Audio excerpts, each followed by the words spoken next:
Le Wheeling Games est désormais devenu un incontournable dans le calendrier du Brussels. Malgré des résultats plutôt décevants en championnat, le public avait une nouvelle fois répondu présent. La preuve à quelques instants du coup d'envoi, seule une dizaine de tickets étaient encore disponibles. Défi relevé, le Palais 12 sera finalement sold out. Oui, c'est bien la preuve qu'un club de basket doit faire du sportif évidemment, mais aussi de l'événementiel. Parce que si les gens passent un bon moment, même si les résultats sont un petit peu moins bons, ils vont se souvenir qu'ils ont passé une agréable soirée dans un club dynamique et sympathique et ils reviendront. Parmi les plus de 6000 spectateurs présents, nombreux sont ceux qui assistent à un match de basket pour la toute première fois. Une opération séduction pour le club qui remercie ainsi ses fidèles supporters et espère bien en attirer d'autres. Mon gamin joue depuis septembre au basket et aujourd'hui on a eu l'occasion de venir avec le club. Donc on m'a dit qu'il y avait une super ambiance et on voulait découvrir ça, quoi. Un peu impressionné par le monde qu'il y a? Oui, quand même. Oui. Et aussi de l'ambiance qu'il y a. Ce sera une bonne nuit. Ce sera un bon événement, une bonne soirée.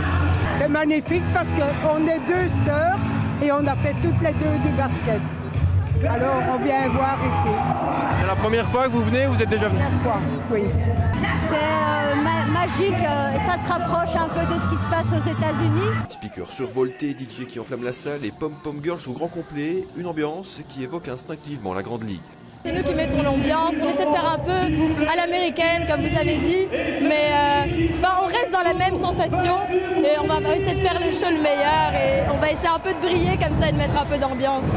Vous l'aurez compris, tous les ingrédients étaient une nouvelle fois réunis, mais pour que la fête soit totale, les hommes de Laurent Monnier devaient s'imposer face aux Okapis.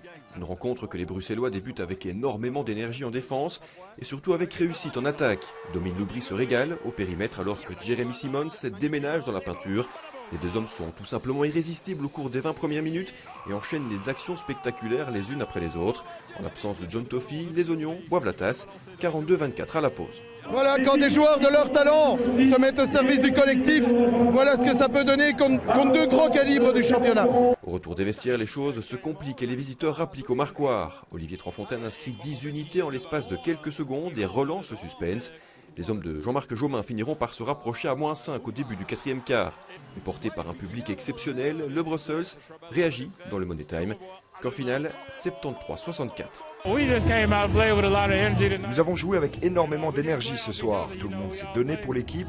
En fait, c'est le reflet de notre bonne semaine d'entraînement durant laquelle nous avons construit de belles choses après la victoire contre Anvers. Les fans étaient super ce soir. Je suis heureux d'avoir pu livrer un bon match. Une semaine après leur victoire face à Anvers, les Bruxellois surfent pour l'instant sur la vague du succès. Prochain rendez-vous dès le week-end prochain face à Ostende.